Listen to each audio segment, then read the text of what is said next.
Hoje a gente vai falar sobre telhados verdes e eu vou mostrar como que esse assunto funciona na prática.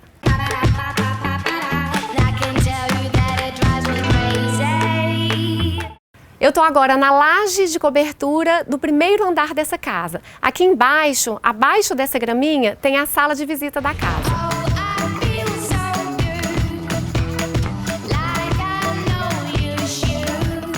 A minha intenção aqui hoje é desmistificar um pouco os tabus, os preconceitos que as pessoas têm às vezes em relação ao telhado verde. Medo de infiltração, medo de ter problema com isso no futuro, medo dessa montagem, acham que é uma coisa muito complexa, que é difícil fazer. E eu quero mostrar para vocês que não, que é muito simples, é fácil e se bem executado, a gente pode ter um resultado incrível e não ter problemas de nenhum tipo.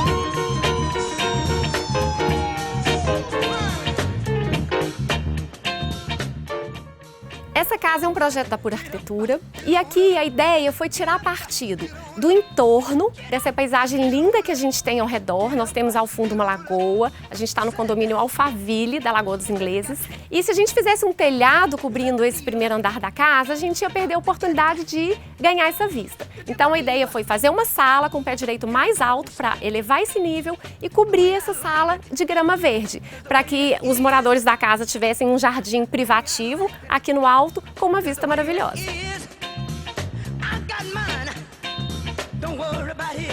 Quais que são as maiores vantagens da gente ter um telhado verde? Primeira, conforto térmico. Segundo, aproveitamento de um espaço que seria inutilizado com o telhado. Terceiro, regulação da drenagem pluvial, água de chuva. Quarto, verdinho, produção de oxigênio. As plantas produzem oxigênio e consomem gás carbônico. E, no contexto geral, o conforto térmico como um todo da edificação, principalmente do espaço que está abaixo da laje verde. Então, qual foi a nossa composição para esse telhado verde? Laje, impermeabilização, camada drenante, substrato e grama. Quais são as diferenças entre cada um desses pontos quando a gente tem o telhado verde e quando a gente não tem? Em relação à laje estrutural, tem que ser pensada para uma determinada carga. E essa laje ela precisa ser calculada para essa carga extra. De antemão, a gente precisa definir o tipo de planta que essa laje vai receber. Por quê? O tipo de planta influi diretamente na altura de terra, altura de substrato que a gente vai precisar. E essa altura de substrato influi na carga da laje.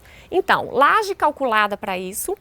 Impermeabilização. A impermeabilização ela deve ser feita sempre por uma empresa especializada, muito bem feita, independente da gente ter telhado verde ou não. Normalmente eu uso a manta asfáltica, nesse caso dessa casa a gente utilizou a manta asfáltica sobre a laje, fizemos o teste de estanqueidade. Acima da impermeabilização a gente faz a proteção mecânica e a gente precisa ter uma camada drenante, que é a água de chuva, que essa graminha depois vai reter, a forma que ela vai escoar.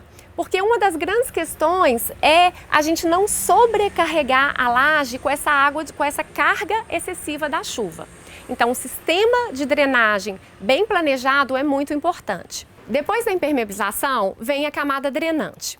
Eu gosto muito de utilizar a argila expandida. Nesse caso, nós utilizamos a argila expandida ou brita de uma granulometria maior. Porque se a gente usa uma brita muito pequenininha, essa água ela não vai passar com facilidade. Então, tem que ser um material maiorzinho para que a água escoa por dentro deles e ache o caminho dos ralos. Para fazer essa separação entre a terra e a brita, a gente usa uma manta geotêxtil.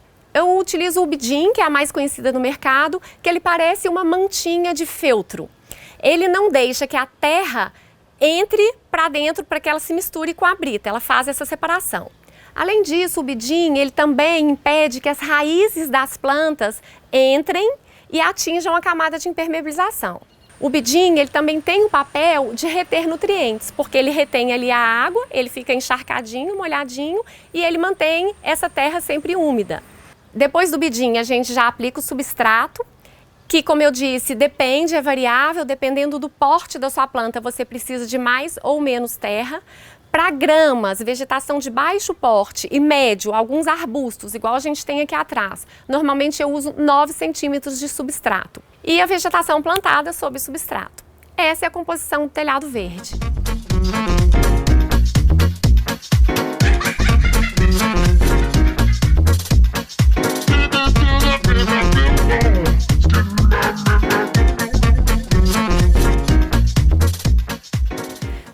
Normalmente, eu gosto de deixar a laje liberada, eu coloco só a grama no meio e coloco no perímetro dessa laje arbustos mais altos. Nesse caso aqui, como tinha criança pequenininha na casa, a gente ainda colocou atrás dos arbustos um vidro liso, um guarda-corpo de vidro liso parafusado por fora da laje.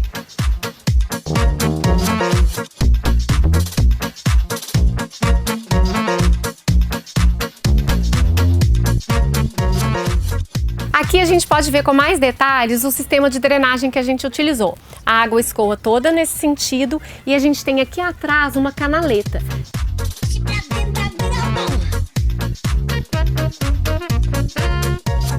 Outro ponto importante para a gente levar em consideração na hora do projeto é o sistema de irrigação, que pode e deve ser previsto no conjunto do sistema.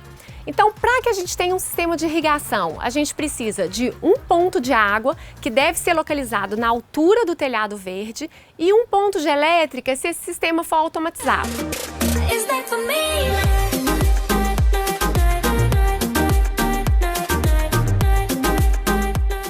As crianças da casa adoram usar essa laje para brincar e dar muitas cambalhotas, não é, Matheus?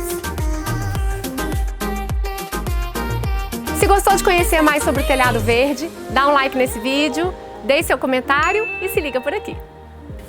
Essa casa foi um projeto que eu desenvolvi há 5 anos em parceria com uma outra arquiteta, a Luciana. É um projeto super interessante, ela tem uma planta, uma divisão especial muito bacana e eu estou pensando em fazer um programa dela aqui. Se vocês ficaram curiosos e quiserem ver mais sobre a casa, entender mais sobre o projeto, coloca aqui para mim nos comentários, façam suas perguntas para eu poder fazer um vídeo mais direcionado.